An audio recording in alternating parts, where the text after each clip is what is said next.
तो last video में हमने अभी प्रूव किया है कि अनबायस्ड शो करा हमने कि जो B1 स्टार है कि वो अनबायस्ड एस्टिमेटर है बीटा 1 का। अब हम यहाँ वेरिएंस शो करेंगे इसका कि वेरिएंस प्रूव करेंगे कि B1 स्टार का वेरिएंस ज़्यादा है as compared to variance of B1। तो हम अल्टीमेटली प्रूव कर देंगे B1 का जो वेरिएंस है वो मिनिमम है। तो अब स्टार्ट करेंगे B1 स्टार का वेरिएंस से। अब हमें पता है कि B1 स्टार की वैल्यू क्या है, तो ये हमने लिख लिया वेरिएंस ऑफ जो B1 स्टार की वैल्यू है। अब हमने इसको समेशन को खोल दिया और वेरिएंस को लगा दिया हमने, वेरिएंस समेशन खोल दिया हमने। समेशन कैसे, मतलब I की वैल्यू 1 to n।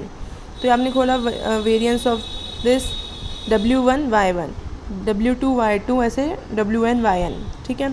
अब हमें पता है कि ये हमने W1 का होल, अभी ये आपकी कांस्टेंट टर्म है तो ये बाहर आकर क्या हो जाएगा, इसका whole square variance of Y1 plus this whole square plus variance वो into variance of Y2 plus similarly this variance of YN।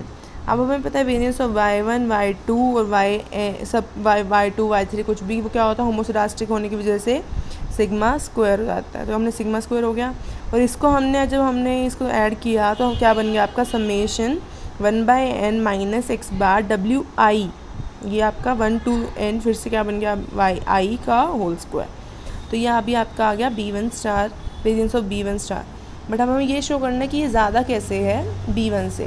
तो हम कुछ ना हम इसको ट्राई करेंगे कि मोल्ड ऐसा करेंगे कि इसको हम variance of B1 plus something show कर दें, ठीक है। तो कैसे करेंगे, हमें पता है अभी वैल्यू निकाली है हमने यहाँ से।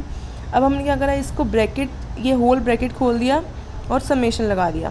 तो ये हो जाएगा 1/n का whole square 1/n square whole square x bar WI का होल स्क्वायर और माइनस 2AB, तो 1/n दिस। अब हमने समेशन लगा और सिग्मा स्क्वायर आपका चलेगा ही बाहर। अब हमने क्या करा, समेशन लगा दिया बाहर, समेशन भी खोल दिया इसके सब तीनों टर्म्स के साथ समेशन लगा दिया। तो अब देखो ये चीज़ आई है आपकी, यहाँ पर आ गया sigma 1/n square plus sigma x bar का whole square WI square minus 2/n sigma x bar summation WI और बाहर आ गया सिग्मा स्क्वायर। हमें पता है समेशन WI क्या होता है 0, तो ये पूरी टर्म क्या बन गई 0, ठीक है।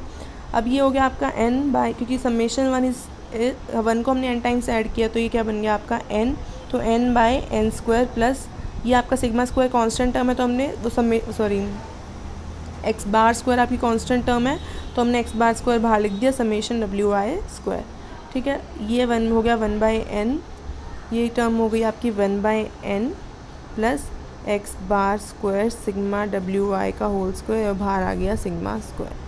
ये अभी तक आपकी टर्म आई है। अब आपको नेक्स्ट स्टेप जैसे हमने लास्ट उसमें किया था कि WI आ गया था, जैसे हमने लास्ट B2 स्टार वाले वेरिएंस में किया था कि WI में सब्ट्रैक्ट करना KI और ऐड करना KI, ठीक है। यहाँ हमने minus subtract KI add KI और हमने अब इस टर्म को हमने मान लिया A एक टर्म माइनस वाले के साथ और इसके प्लस KI को सेकेंड टर्म।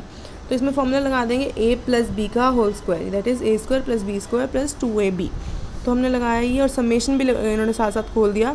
तो ये हो गया A summation A square plus summation B square plus 2 summation 2AB, यानी कि और समेशन लग गया 2 समेशन A इंटू B, ठीक है।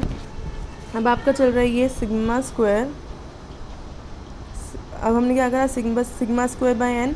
अब ये चीज़ देखो, अब आप हमने लास्ट वीडियो में ये चीज़ शो करी थी यहाँ पर ये कि सिग्मा WI माइनस वो summation WI minus KI into KI, ये हमने प्रूफ की थी कि 0। तो ये आप यहाँ पर डायरेक्टली यूज़ कर सकते हो इसको कि ये आपकी टर्म क्या बन गई, ये 0। तो ये पूरी टर्म तो गई 0। अब ये हमने क्या करा, इस ब्रैकेट को खोल लिया सिग्मा स्क्वायर और इंटू x बार स्क्वायर से हमने इन दोनों टर्म्स को मल्टीप्लाई कर दिया। अब ये मल्टीप्लाई किया एक चीज़, और यहाँ पर आपको पता है समेशन KI स्क्वायर की वैल्यू क्या होती है 1/, आपने प्रूफ किया हुआ है 1/ समेशन XI स्क्वायर। तो ये आपने यहाँ यूज़ करेंगे और सिग्मा स्क्वायर x स्क्वायर आपका बाहर से चल रहा है और इसकी वैल्यू आपको पता ही क्या होती है 1/ समेशन XI स्क्वायर, ठीक है। ये हो गया आपका sigma square by n plus sigma square x bar square summation WI minus KI का whole square plus sigma square x bar square divided by summation XI square. ये आपका स्मॉल XI चल रहा है, ठीक है, स्मॉल XI स्क्वायर। अब ये हो गया आपका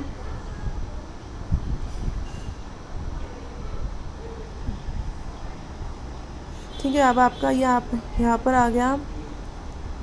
अच्छा, अब इन्होंने क्या करा, इस पहले ना इन दोनों टर्म्स को लिख लिया, इसको और इसको, इन दोनों टर्म्स को पहले लिखा और इसको बाद में।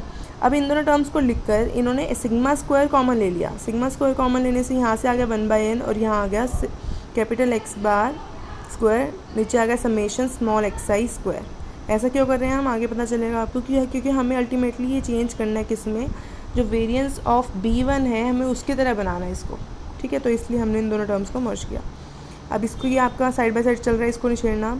अब देखो यहाँ पर आपका ये टर्म आ गई। अब आपको एक चीज़ याद होगी, जब आपने वेरिएंस ऑफ B1 निकाला था तो आपने इस टर्म को डायरेक्टली हमने सॉल्व करा था वहाँ पर कि ये टर्म डायरेक्टली हमने कैसे बताया था, summation capital XI square prove की थी, ठीक है। ये आप खुद देखेंगे, जाके दिखा देती हूँ मैं एक बार वीडियो में कि आपने वहाँ निकाला था खुद से।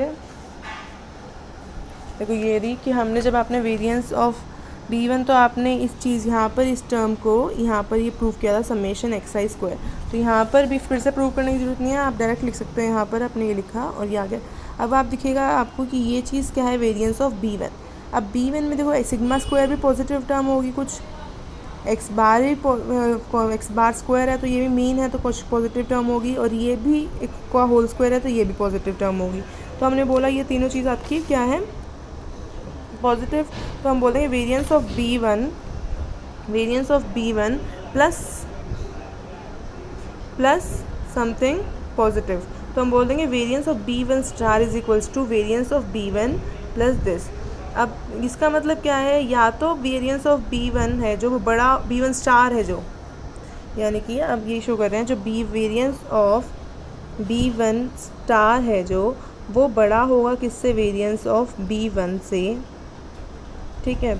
जब WI नॉट इक्वल टू होगा KI के, और अगर WI इक्वल हो जाता है KI के, मतलब यहाँ पर WI और KI इक्वल हो जाता है तो ये हो जाएगी टर्म 0, ये पूरी टर्म 0। तो आपका क्या बच जाएगा, variance of B1 star equal हो जाएगा वेरिएंस ऑफ B1 के, ठीक है। ये आपको लास्ट में लिखना कंक्लूजन ज़रूरी है।